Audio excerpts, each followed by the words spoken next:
Hello interwebs, welcome to Let's Fix Computers. I'm looking at an iMac today that has a rattling fan in it. If I go quiet for a moment, you'll be able to hear it. So yeah, you can hear that faint sort of duck, duck, duck, duck, duck, duck, duck. That's the fan bearing that's gone.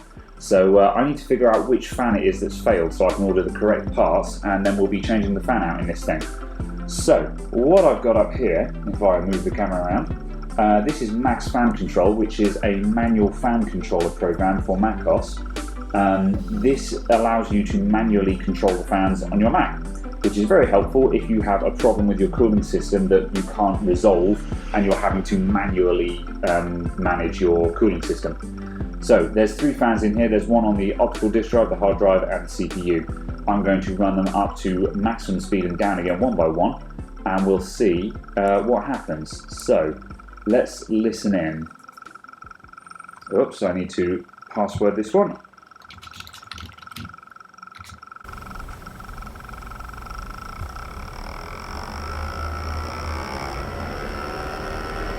Oh, there we go. First time. You could hear the rattle ascend as that fan wound up then. So let's change that back down to auto.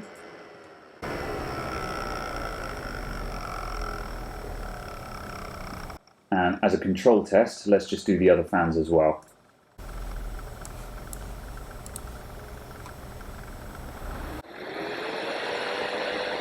There we go, that one's smooth.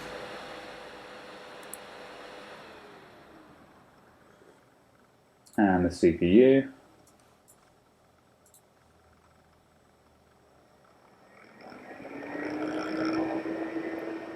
And that's smooth. So we can tell that it is very obviously the optical disk drive fan that is causing the issue. So let's open this thing up and get that fan out. Okay, right, so to get started on taking apart one of these iMacs, most of them all work the same. The front glass is magnetically latching. The only exception to the rule is one of the more recent ones, the Retina ones, and the one just before the Retina one, which are the very thin ones and have no bezel. Those are glued together. This one, however, is not. This is quite an old one. It's one of the first gen unibody ones because it's got the silver strip around it. Now, normally I use a suction cap to pull the glass off away from the magnetic catch, but I can't find my suction cap anywhere, so I'm going to use a Stanley blade just to get under the glass and just lever it up. I don't advise using this method. You're liable to break the glass. However, do as I say, not as I do. Let's just get a prying tool under that.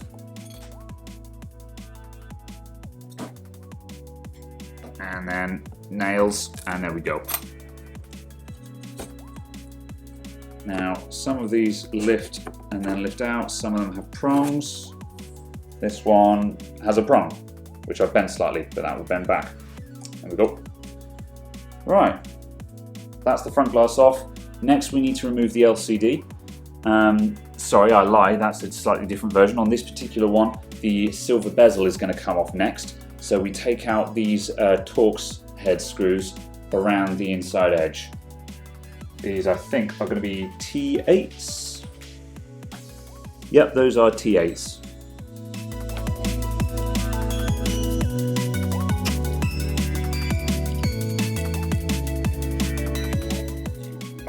Right, and before we can take this bezel off, we also need to remove the memory door from the bottom of the laptop, and that is that's a crosshead at the base. Okay, now that's out, I'm going to put my thumbs on the sides of the LCD, not on the panel itself, just on the frame, and lift at the top. And that will come up at the top. Then we go toward me, so to the top of the screen slightly and off, and then pivot it up, and you can detach the eyesight camera. And now that lifts away. Right, now we've got more screws that have got to come out. We've got to take out the 8 screws, 4 on each side of the screen, to lift the display panel out.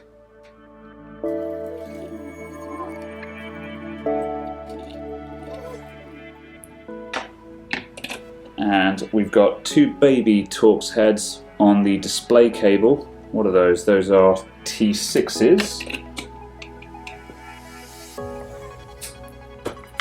Right, now comes a slightly tricky bit. We need to partially lift the display and disconnect a couple of cables underneath it. Let's go for a different viewing angle here.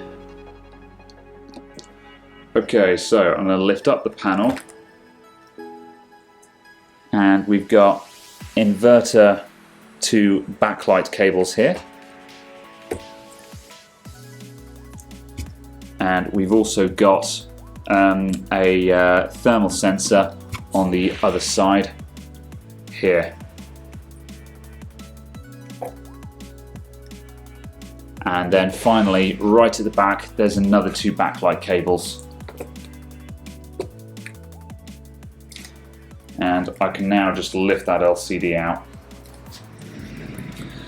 Okay, right, so there's the optical drive fan. That's that one there.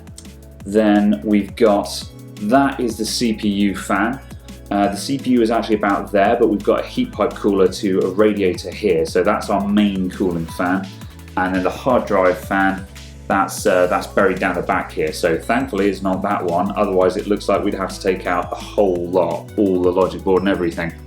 Now, the usual way to check if a fan has failed or not is on a working fan, there should be no movement on the spindle. This one has got a little bit of rock to it. You can feel a bit of a as I press on each side. But then the CPU fan has got a bit of that as well, so it's kind of hard to tell. But we have proven already that this is the one that needs to change. So let's work out how to take this out.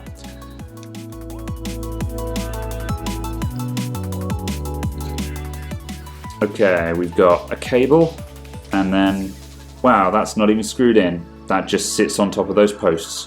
Okay, well that was easy. There we go, so there's our optical disc fan. Okay, if you were replacing the CPU fan, it looks like that's exactly the same deal, except you need to take off this speaker, so screw out there. Then this one has also got a couple of cables going through its clip. So again, disconnect the cables and then that fella will just lift out. If you are misfortunate enough to have a dead hard drive fan, that fella's, yeah, you're going to have to take out the logic board, I think. I'm not going to do that in this video because that's going to be a ball ache and I don't need to do it. But have a look around. There are various screws around the edges of the logic board. Start taking these out and just start lifting stuff out until you get the access you need. If something is on top, so again, those speakers, I would go speakers, fan, disconnect all of this, take out any screws you can see on the logic board, and just keep lifting stuff out until you get to where you need to be, and that should get you to the hard drive fan. Yeah. Otherwise, while you've got it open, be sure to clean out all the other fans, give it all a good dust out, because these things tend to cook their hard drives. So that's that. I'm going to go order another. Okay, so we've got our replacement fan now. This one is a refurb fan, however the rotor is completely solid. There's no motion on that whatsoever, unlike that one that has a very noticeable wobble on it. So this one's nice and shiny and in good condition.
Okay, so that's the main body of the iMac reassembled.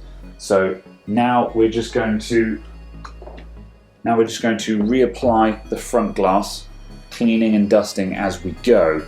Where this thing has been open for a couple of days while I ordered in the parts, obviously dust has settled on the LCD, but I should just be able to remove that just with some gentle wiping down with a soft cloth.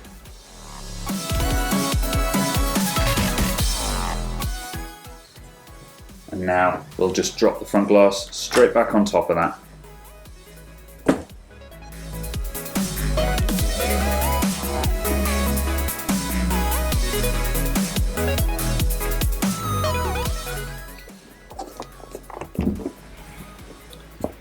And we're done.